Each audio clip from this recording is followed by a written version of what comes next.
Assalamualaikum warahmatullahi wabarakatuh. Sebelumnya kami mohon maaf kepada Bapak Ibu sekalian. Mungkin hari ini kami sedikit meminta waktu kepada Bapak Ibu sekalian untuk menyampaikan tentang materi kami yang dari calon guru penggerak di sini. Budaya positif ini sangat penting bagi kita di sekolahan. Bagaimana cara memberikan budaya positif? Nah, di sini kami sedikit ingin menyampaikan apa sih sebenarnya guru penggerak itu. Mungkin Bapak Ibu sering lihat kami kayaknya agak-agak sibuk dikit kayak gitu kan. Nah, di sini kami belajar dari filsafatnya Ki Hajar Dewantara, kemudian peran kita sebagai guru. Nah, di mana di situ memang semuanya yang diajarkan adalah pola pembelajaran yang berpihak kepada siswa atau kepada murid. Jadi tugas kita sebagai guru sebenarnya selama ini mungkin kebanyakan dari kita itu mengajar hanya sebagai kita yang berpusat kepada guru. Semuanya anak harus menurut apa yang dikatakan oleh guru, nah itu kan. Nah, sebenarnya di sini pola pembelajaran kita harus kita ubah. Bagaimana cara kita mengajar agar semua yang kita ajarkan itu semuanya berpihak kepada murid. Nah, apa sih merdeka belajar? Di sini kan merdeka belajar ini adalah memberikan kebebasan kepada anak untuk mendapatkan pembelajaran atau proses pembelajaran yang dapat mereka capai. Nah, di sini kami akan mencoba menyampaikan sedikit bagaimana budaya positif di sekolah. Di sini mungkin langsung saja karena waktu. Di sini budaya positif ini. Di sini modul 1.4, karena kami sudah belajar modul 1.1 tentang filosofi Ki Hajar Dewantara, kemudian 1.2 tentang nilai dan peran guru penggerak, dan yang ketiga adalah refleksi diri. Nah, yang ini adalah tentang positif atau budaya positif. Di sini saya akan menyampaikan tentang topik disiplin positif dan nilai-nilai kebajikan universal, kemudian teori, motivasi, hukuman dan penghargaan serta restitusi, keyakinan kelas, kemudian kebutuhan dasar manusia dan dunia berkualitas, restitusi dan restitusi segitiga restitusi. Nah, di sini nanti apa sih Bu itu? Banyak nian materinya ya. Tapi nanti Bapak Ibu akan lihat bagaimana sih disiplin positif dan nilai-nilai kebajikan universal itu. Nah, di sini ada pertanyaan pemantik. Setuju atau tidak Bapak Ibu? Hukuman dapat mendisiplinkan anak. Yang kedua, pemberian hukuman dengan hal positif seperti membaca atau membersihkan halaman sekolah dapat meningkatkan disiplin anak. Yang ketiga, memberi penghargaan dapat meningkatkan motivasi belajar anak. Nah, ini biasa kita lakukan di kelas. Mungkin Bapak Ibu juga sering mengalami. Ada kebiasaan kita memberikan hukuman itu kepada misalnya lari keliling lapangan, misalnya itu. Nah, itu apakah mendidik atau tidak? Nah, bagaimana sih pemberian hukuman yang sifatnya positif? Misalnya dia kita suruh membaca atau melakukan hal yang lebih baik lagi. Misalnya anak di kelas 1 mencatat, saya mau mencatat 100 kali catatan anak. Nah, itu kebiasaan kita kan biasanya. Nah, ini kita coba untuk mengubahnya gitu. Kemudian disiplin positif dan nilai kebajikan universal. Apa sih makna budaya positif itu? Apa contoh penerapan budaya positif yang telah kita terapkan di sekolah kita? banyak ya, alhamdulillah SD 1 ini juga sudah banyak penerapan budaya positif yang telah kita lakukan.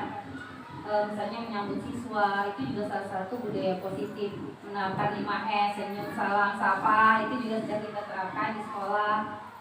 Budaya positif di sekolah yaitu nilai-nilai dan kebiasaan-kebiasaan di sekolah yang berpihak pada peserta didik agar mereka dapat berkembang menjadi pribadi yang kritis, penuh hormat dan bertanggung jawab.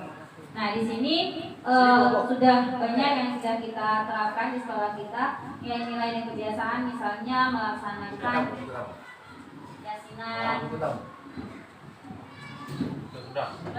yasinan, kemudian kita juga melaksanakan senam bersama, itu juga menambah nilai positif kita ya. Nah, di sini ada filosofi pendidikan Ki Hajar Dewantara. Yang pertama, bukan tabula rasa. Yang kedua, semua anak terlahir dengan bakatnya masing-masing atau unik. Nah, kita harus tahu ya, dari sini kita bisa melihat anak itu terkadang kita paksakan belajar. Anak itu harus semuanya mengerti, padahal kita itu setiap anak punya kemampuan yang berbeda.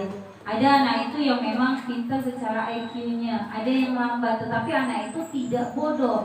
Hanya saja daya nalar anak belum sampai kepada proses pembelajaran seperti itu, ya. Sama kayak misalnya nih, manusia itu tidak semuanya memiliki kemampuan yang pintar bernyanyi. Ada yang pintar berenang, ada yang suka main sambil belajar. Jadi proses anak itu beda-beda. Kemudian budi pekerti. Yang keempat, tugas guru menuntun bakat tersebut agar anak tumbuh dengan selamat dan bahagia. Artinya menuntun. Jadi anak itu prosesnya itu kita menuntun. Menuntun, yang namanya menuntun anak itu kan ibaratnya anak yang tidak bisa kita tuntun agar dia bisa. Nah, kita ini terkadang selalu memaksa harus bisa gitu. Sebenarnya kan kita sebagai pendidik harus melihat proses anak tersebut. Karena dalam satu kelas itu 20 anak, beda-beda karakternya, beda-beda polanya. Ada yang memang lambat niat, ada yang cepat, ada yang timpang, ada yang pintar niat, ada yang lambat niat. Nah, bagaimana cara kita menuntun anak ini agar sama atau agar anak ini bisa sampai ke proses pembelajaran dan dapat menyelesaikan pembelajaran itu. Kemudian guru itu ibarat petani, anak ibarat biji jagung. Nah, kita itu diibaratkan sebagai petani yang menyirami atau merawat agar biji jagung itu bisa tumbuh dan menghasilkan. Jadi kita guru itu harus bisa bagaimana sih padi atau benih padi itu yang kita tanam bisa menghasilkan. Bukan berarti setelah kita tanam kita biarkan. Jadi setelah kita tanam itu kan ada prosesnya, kita beri pupuk, kita siram setiap hari. Nah, bagaimana cara kita melakukan itu sehingga apa yang kita tanam itu akan kita tuai nantinya. Nah, kemudian anak itu ibarat mengikuti kodrat alam dan kodrat zaman. Di sini kita mengajar atau mendidik anak harus mengikuti kodrat alam dan kodrat zaman. Di mana Bu? Kodrat zaman itu harus mengikuti perkembangan zaman. Artinya kita harus mengikuti perkembangan ilmu teknologi yang sedang berkembang saat ini. Nah, di situ kita coba setiap hari bagaimana sih agar cara kita mengajar, mendidik anak itu dapat menyesuaikan dengan perkembangan zaman kita sekarang. Sebenarnya kita kalau mau ngajar menggunakan handphone bisa tapi terkadang kita ini ada yang anak yang tidak bisa, yang tidak punya handphone, sehingga kita kadang mau menggunakan handphone sebagai alat bantu pembelajaran itu terkendala anak-anak beberapa anak yang tidak memiliki handphone, itu kan. Nah, kemudian selanjutnya di sini ada perubahan paradigma. Perubahan paradigma di sini untuk membangun budaya yang positif, sekolah perlu menyediakan lingkungan yang positif, aman dan nyaman agar murid-murid mampu berpikir, bertindak dan mencipta dengan merdeka, mandiri dan bertanggung jawab. Bagaimana sih menciptakan lingkungan yang aman? menciptakan lingkungan yang positif, otomatis dari kita dulu sebagai panutan siswa, baru siswa ikut, ya kan? Kalau kitanya sudah tidak memberikan rasa nyaman di kelas, rasa nyaman di lingkungan sekolah, anak pun tidak akan merasakan kenyamanan, sehingga anak-anak tidak dapat berpikir positif. Kalau kita sudah memberi contoh, maka anak pun akan meniru. Misalnya dengan cara memberi salam tadi, ketemu dengan orang tua kita harus memberi salam, kemudian harus tunduk. Lewat dengan orang tua tidak boleh sembarangan, misalnya ngomong gitu kan.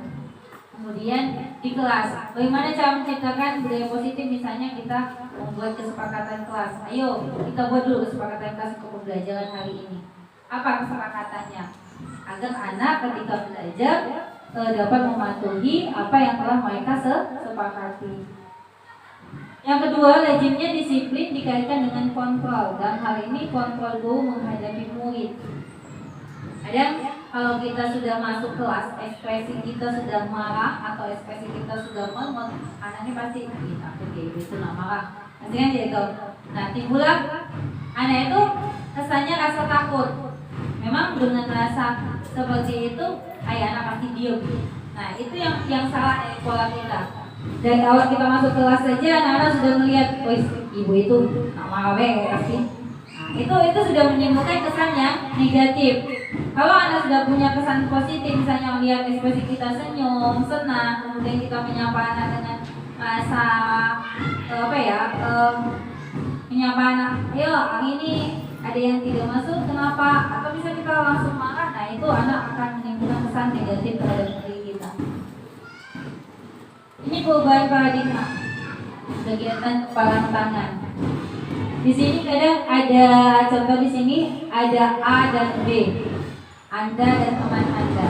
Sobeklah secari kertas kecil, tuliskan benda atau sesuatu yang sangat berharga untuk Anda.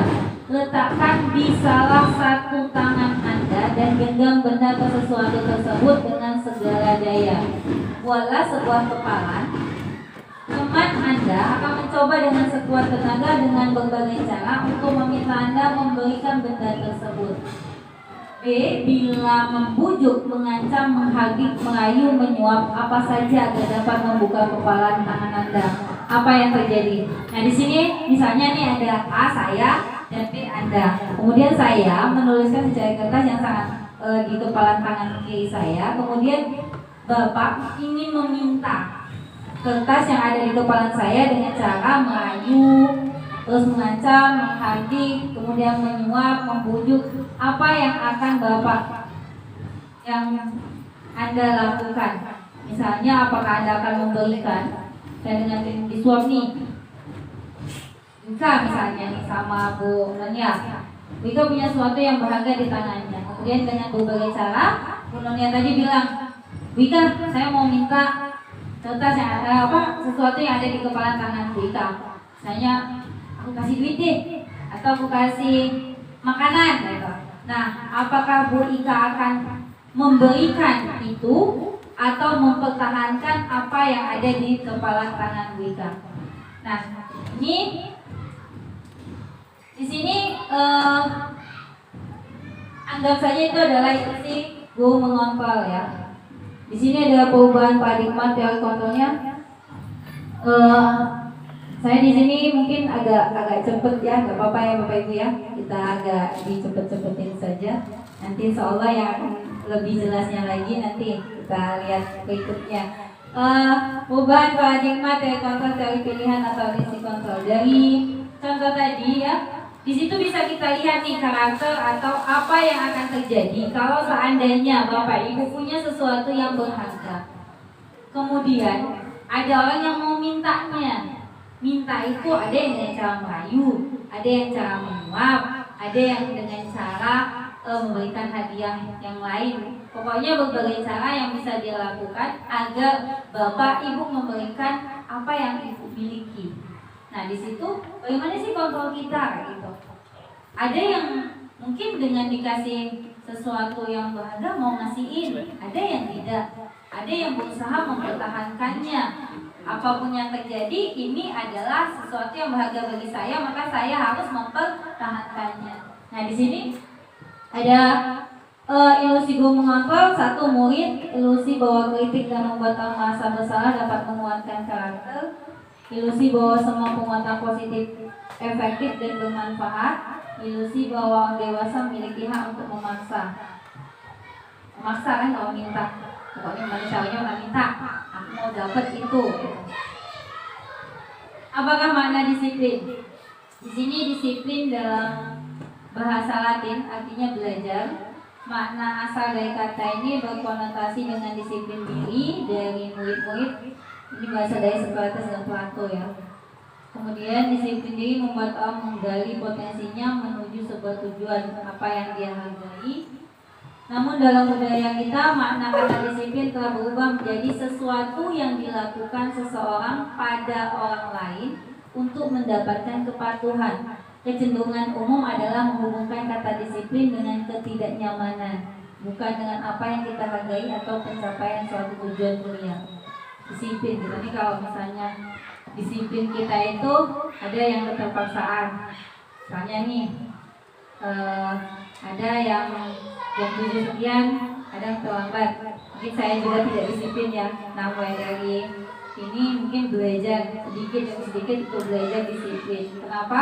Karena memang disiplin itu harus dimulai dari diri sendiri, bukan karena keterpaksaan atau karena ada bapak duluan datang. Nah, kita yang kecil-kecil. Nah, datang dulu pagi-pagi ya. Tapi kalau kesadaran disiplin itu ada karena teguran kayak gitu kan, nah, tidak dari diri sendiri.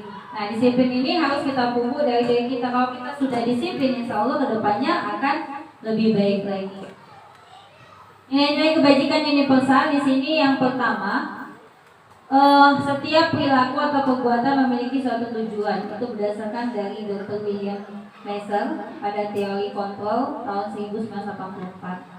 Dengan mengaitkan nilai-nilai kebajikan yang diyakini seseorang, maka motivasi intrinstiknya akan terbangun, sehingga menggerakkan motivasi dari dalam untuk dapat mencapai tujuan mulia yang diinginkan. Nah, artinya kalau kita sudah memiliki kedisiplinan, maka akan muncul nilai-nilai positif. Kalau kitanya yakin, aku hari ini harus datang tepat waktu di kelas sehingga pelajaran dapat terselesaikan. Datang misalnya jam 7:30 udah tank di kelas misalnya itu. Nah, itu harus dimulai dari diri kita sendiri. Sehingga nanti akan terwujudlah tujuan yang mulia apa? Anak juga akan melihat dari apa yang telah kita lakukan. Oh, ibu itu datang jam 7:30. Kalau udah datang 7:30 nanti kita terlambat, ibu pasti sudah di kelas gitu. Nah, itu adalah salah satu nilai-nilainya. Yang kedua, nilai-nilai kebajikan yang ingin dicapai oleh setiap anak Indonesia kita kenal dengan profil pelajar Pancasila. Nih, apa sih profil pelajar Pancasila? Kadang nanya ya, apalah profil pelajar Pancasila? Yang pertama itu adalah beriman, bertakwa kepada Tuhan Yang Maha Esa dan berakhlak mulia. Yang kedua, mandiri. Yang ketiga, bernalar kritis. Yang keempat, kebinekaan global. Yang kelima, bergotong royong. Dan yang keenam, kreatif. Nah, inilah pelajar Pancasila yang ingin dicapai sebenarnya. Ada dari 6 ini kalau sudah terwujud di sekolah, memiliki beriman dan bertakwa, kemudian mandiri, anak-anak bernalar kritis, memiliki kebinekaan global, kemudian bergotong royong dan kreatif. Subhanallahnya ya, kalau sekolah sudah terjalani semuanya itu, anaknya yang kreatif, gotong royong, jalan. Kalau kita kan mungkin ada gotong royong, selalu misalnya ada kegiatan harisan, ini udah jalan. Kemudian bernalar kritis. Nah, bagaimana cara kita mewujudkan itu? Maka dengan mewujudkan nilai-nilai yang positif tadi, dimulai dari disiplin di diri. Teori motivasi perilaku manusia. Yang pertama, untuk menghindari ketidaknyamanan dengan memberikan hukuman, itu adalah motivasi eksternal. Untuk mendapatkan imbalan dari orang lain, apa yang akan saya dapatkan apabila saya melakukannya. biasanya mengharapkan imbalan. Yang ketiga, untuk menghargai diri sendiri. Kalau misalnya kita melakukan itu memang dari motivasi dari diri kita sendiri, artinya kita menghargai diri kita. Tapi kalau kita mengharapkan imbalan dari orang lain, ya seperti itulah. Nah, ini merdeka menurut Ki Hajar Dewantara. Merdeka itu artinya tidak hanya terlepas dari perintah, akan tetapi juga cakap buat memerintah diri sendiri. Intinya segala sesuatu itu harus dimulai dari diri kita sendiri. Bukan karena keterpaksaan, bukan karena perintah, bukan karena aturan, tapi mulailah dari diri kita. Dihukum oleh penghargaan. Di sini bahwa kalau misalnya kita dihukum misalnya nih karena penghargaan, kita harus misalnya datang tepat waktu, nanti dikasih penghargaan misalnya kayak gitu. Nah, ngasih penghargaan guru terdisiplin, guru terbaik. Ini penghargaan jangka pendek dan jangka panjang, penghargaan penghukum, penghargaan mengurangi ketepatan, penghargaan tidak efektif, dan penghargaan merusak hubungan.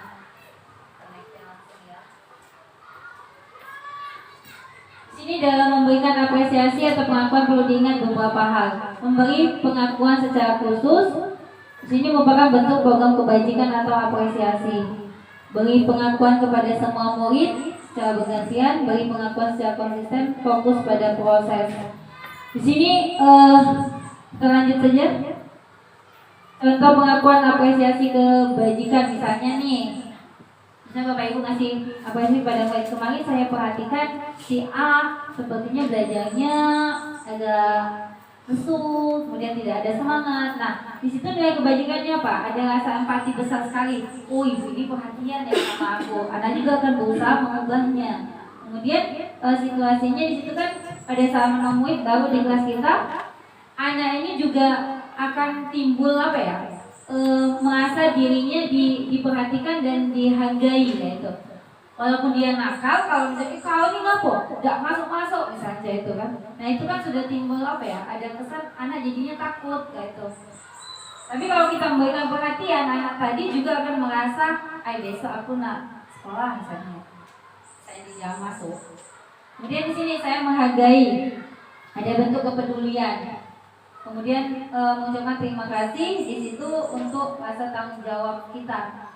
Pada saat kamu kertas-kertas yang berserakan di lantai nih, misalnya anak-anak, tolong tuh kertas di mejanya atau di bawah meja, tolong diambilin ya. Jangan sampai berserakan. Nah, selama mereka melakukan itu, kita tidak apa-apa sih mengucapkan terima kasih. Jadi kita juga dengan anak ada hubungan feedback yang terbalik-balik. Nah, di sini tindakan guru, hukuman atau konsekuen. Kadang ini yang sering kita lakukan ini merupakan hukuman atau konsekuensi. Mencatat 100 kali di dalam buku kalimat, saya tidak akan terlambat lagi. Saya akan sering terlambat. Buat nih 100 kali misalnya dalam bukunya. Nah, apakah itu merupakan hukuman? Kemudian lari mengelilingi lapangan basket 2 kali karena terlambat hadir di sekolah. Murid diminta untuk push up, menggantikan kertas tugas teman yang telah dicoret-coret, membersihkan tumpukan air di meja tulis karena tersenggol pada saat belajar. Ini seringnya dilakukan anak-anak.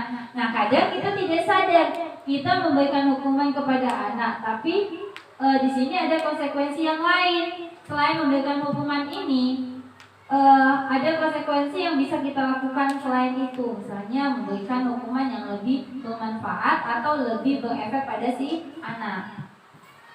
Nih, kan kalau kita ngasih 100 kali dalam buku bisa menulis, itu termasuk hukuman. Kemudian lari mengelilingi lapangan juga termasuk hukuman. Membersihkan tumpahan air di meja kan sama pada saat belajar.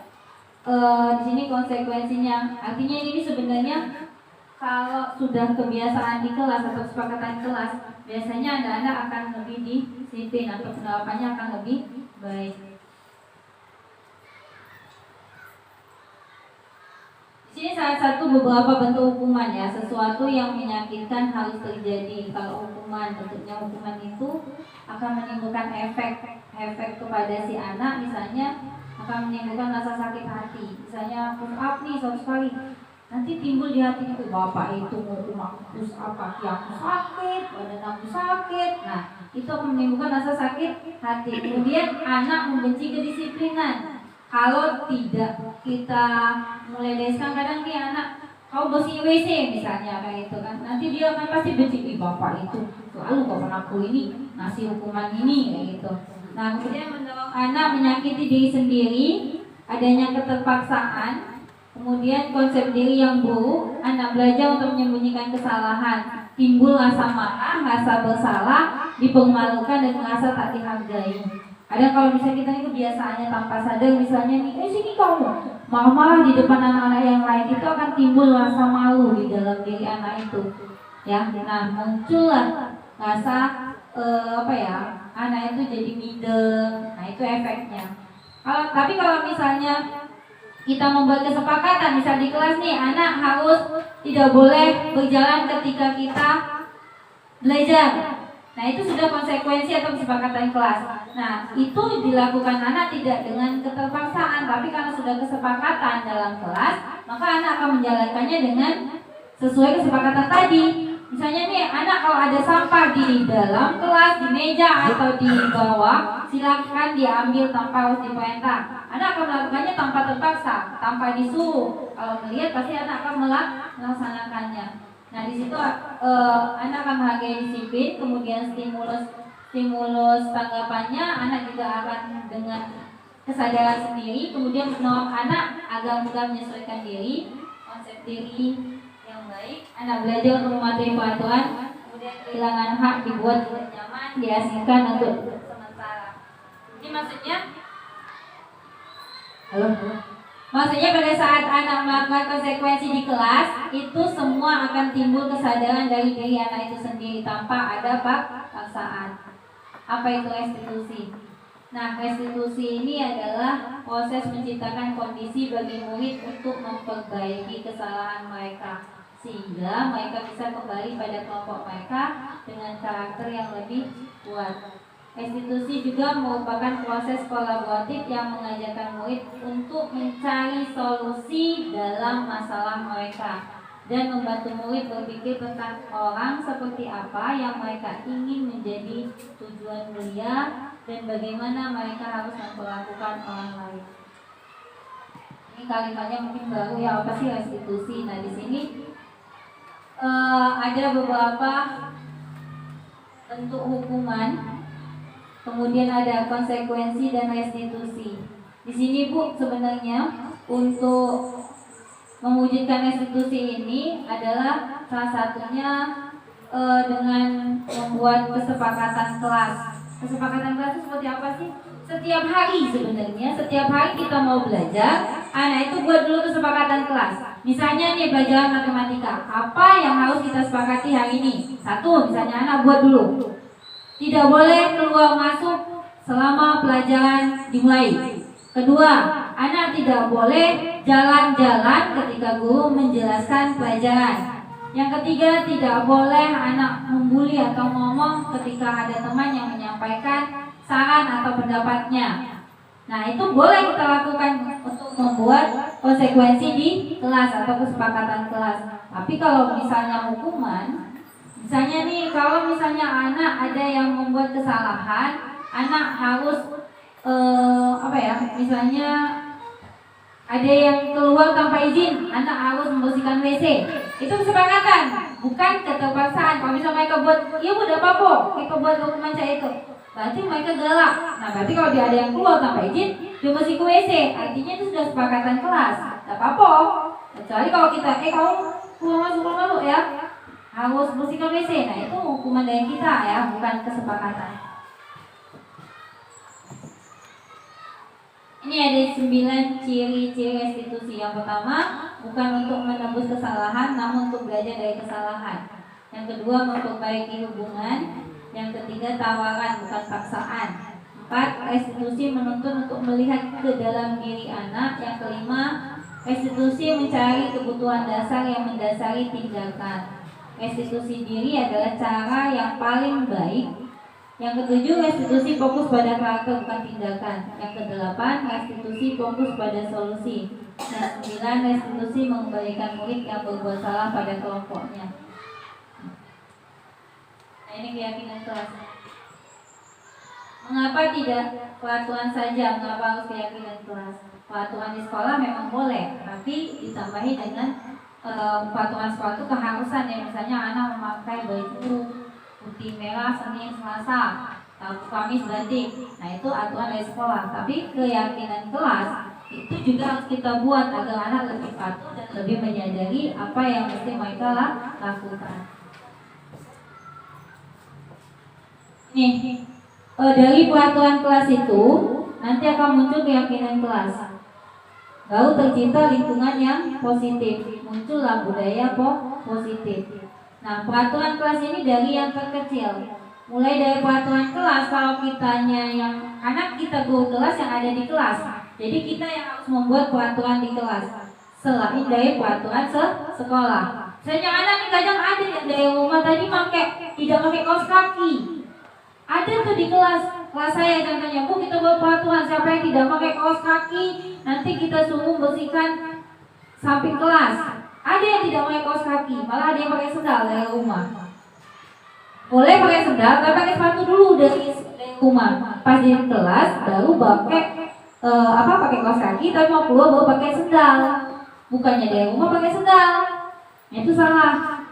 Nah, nanti akan muncul keyakinan kelas. Kalau di keyakinan kelas itu anak-anak sudah menyadari, oh, aku harus dari kesepakatan kelas, anak-anak harus meyakini itu. Kemudian nanti baru muncul lingkungan yang positif. Kalau kita sudah melaksanakan apa yang sudah kita arahkan, anak-anak itu tidak akan dengan keterpaksaan atau ada beban, tapi karena memang itu sudah menjadi kesadaran mereka. Kalau mereka melakukan suatu kesalahan, tidak buat tugas, misalnya nih hari ini dia tidak kumpul tugas, sekali ya kita panggil, 2 kali kita ingatkan, nih anak kenapa? Kita harus beri atau kita tanyakan kenapa, mengapa, itu kan, bukan langsung memberikan hukuman. Nah ini misalnya peraturan. Selalu mengembalikan buku ke tempatnya, dilarang mengganggu orang lain, hadir di sekolah 15 menit sebelum pelajaran dimulai, dilarang melakukan kekerasan, dilarang menggunakan narkoba, bergantian atau menunggu giliran, gunakan masker, jangan berlari di kelas atau di koridor. Ini adalah bentuk peraturan, misalnya peraturan yang dibuat. Nah, keyakinan kelasnya itu kan ada tanggung jawab. Kalau anak misalnya mengembalikan buku pada tempatnya, kalau sudah buat peraturan atau keyakinan di kelas, kita buat nih, dia punya rasa tanggung jawab. Kemudian di situ hadir 15, dia menghormati yang lain dan berkomitmen, tidak dengan keterpaksaan. Ini salah satu bentuk contoh penerapan keyakinan kelas. Jadi anak itu sebelum belajar buat dulu keyakinan kelas, setelah itu baru kita sepakati, kita ambil dari beberapa kesepakatan kelas yang dibuat oleh anak, kita ambil beberapa contohnya sehingga bisa dilaksanakan. Keyakinan kelas ini bekerja sama menjaga kebersihan, bersikap sopan dan menghormati guru, saling peduli dan menghargai antar teman, aktif mengikuti pelajaran di kelas. Kebutuhan dasar manusia, kasih sayang dan rasa diterima, penguasaan, kesenangan dan kebebasan serta bertahan hidup. Ini adalah kebutuhan dasar manusia yang ada pada diri kita semuanya. Jadi anak itu ada yang butuh rasa kasih sayang, kemudian ada yang kebebasan, ada yang kesenangan, kemudian itu bertahan hidup. Nah, bagaimana pola atau cara kita agar anak itu dapat kita penuhi kebutuhan dasarnya, tidak hanya memaksakan kehendak kita sebagai guru. Ini ada studi kasus. Ibu Ani ibu kelas 5 di SMP sedang bingung menghadapi ulah salah satu murid di kelasnya. Agus, beberapa anak telah datang dan mengeluhkan Agus yang sering sekali meminta bekal makan siang mereka dengan paksa. Jika Anda menghadapi situasi seperti Ibu Ani, apa yang akan Anda lakukan? Menurut Anda, kira-kira apa alasan Agus melakukan itu? Ini studi kasusnya, bagaimana cara kita, apakah kita menghukum? Dalam konteks penerapan disiplin positif, Ibu Ani sebaiknya mencari tahu alasan Agus melakukan tindakan tersebut. Misalnya, apabila jawaban Agus karena ia lapar dan orang tua tidak membawakannya bekal makan siang, kebutuhannya adalah bertahan hidup. Apabila jawaban Agus itu ia senang temannya, jadi memperhatikan dia, Kebutuhannya adalah cinta dan kasih sayang. Apabila jawaban Agus adalah dia merasa hebat karena temannya jadi takut dan menuruti keinginannya, maka kebutuhan Agus adalah penguasaan atau pengakuan atas kemampuannya. Apabila jawaban Agus karena dia merasa bosan dengan bekal yang dibawakan ibunya karena selalu membawakan bekal yang sama, kebutuhannya adalah kebebasan. Dan yang terakhir adalah karena kesenangan. Kalau dia iseng bayang minta makanan budak, jadi dia tuh iseng bayang rupanya karena dia merasa senang dengan ngisengi kawan-kawannya. Ini ada posisi kontrol yang harus kita hadapi ketika kita menghadapi siswa-siswa seperti itu. Ada yang namanya penghukum, pembuat penguasa bersalah, teman, pemantau, dan manajer. Nah, ini adalah 5 posisi kontrol yang harus dimiliki oleh seorang guru. Apakah kita ada di posisi penghukum, pembuat orang merasa bersalah, menjadi teman, menjadi pemantau, atau manajer?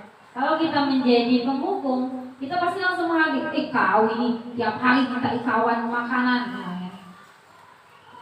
Untuk kau udah pernah aku bawain makanan dari rumah. Itu kan kalau kita posisi menghukum. Tapi kalau membuat orang merasa bersalah, kita mengatakan seharusnya kamu itu harus seperti ini. Ibu kecewa, kamu minta makanan kawan kau tiap hari ya. Nah itu biasanya gitu ya. Kebiasaan kita seperti itu, selalu memberikan hukuman atau membuat merasa bersalah.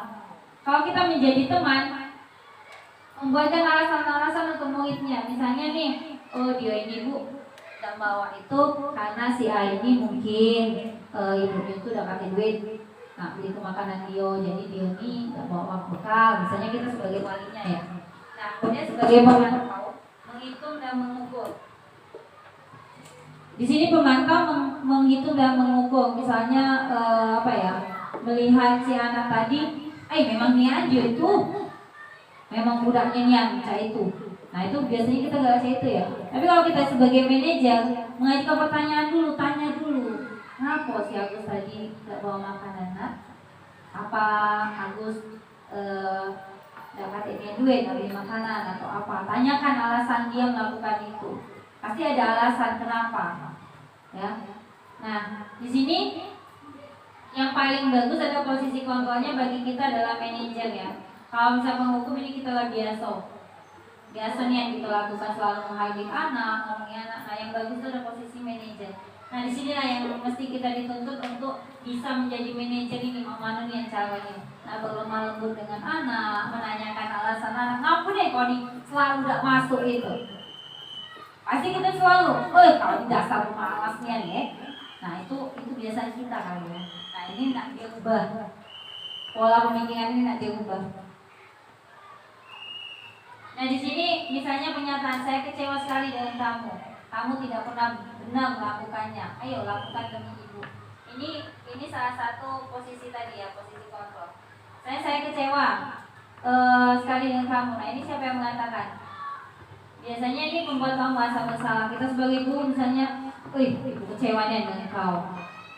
Kau ini yang itu. Nah itu bisa menimbulkan rasa bersalah kepada si anak. Nah kamu tidak pernah benar melakukannya itu, selalu salah. Nah itu peran kita sebagai penghukum kepada anak.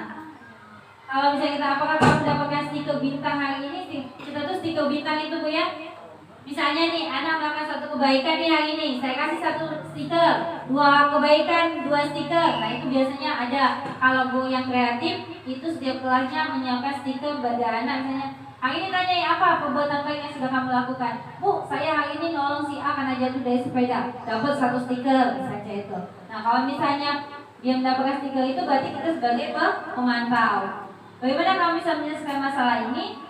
Itu sebagai manajer selalu menanyakan alasan. Kenapa? Mengapa? Ada apa? Kenapa anak ini sering tidak masuk? Mengapa? Ada apa sebenarnya dengan si anak ini? Itu sebagai posisi manajer. Tapi kalau kita selalu, kamu selalu yang paling terakhir, selalu terlambat terus nulis, gak pernah cepetnya, yang lain aku masih baik belum selesai. Itu sebagai penghukum.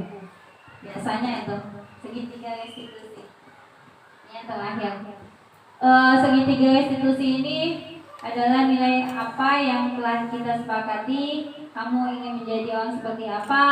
Kemudian kamu bukan satu-satunya yang pernah melakukan ini. Setiap orang pasti pernah melakukan kesalahan. adakah cara yang lebih efektif untuk mendapatkan apa yang kamu butuhkan? Kamu tentu punya alasan mengapa melakukan itu. Itu segitiga institusi ya. Selalu menanyakan apa yang telah dilakukan oleh siswa sehingga kita tidak selalu menjadi penghukum.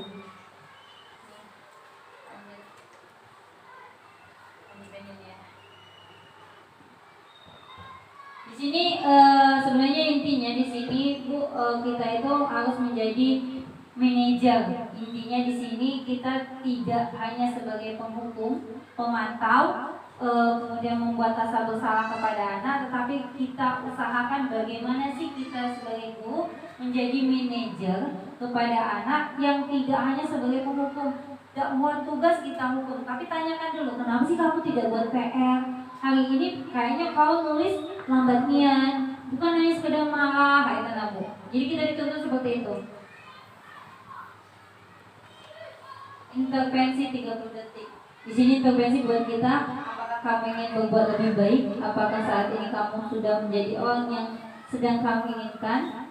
Ini lanjut saja. Nah, ini salah satu penerapan segitiga institusi pada saat praktek kemarin.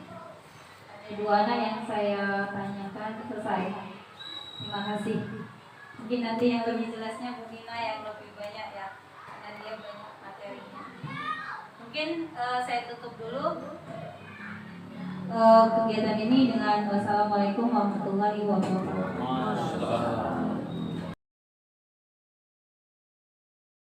Nah, oleh karena itu Bapak dan Ibu, artinya apa yang disampaikan itu Bu Deni dengan Bu Nina itu selaras sejalan dengan sekolah ramah anak. Kemarin saya sampaikan, tidak boleh menghukum, kata-kata menghukum itu tidak boleh.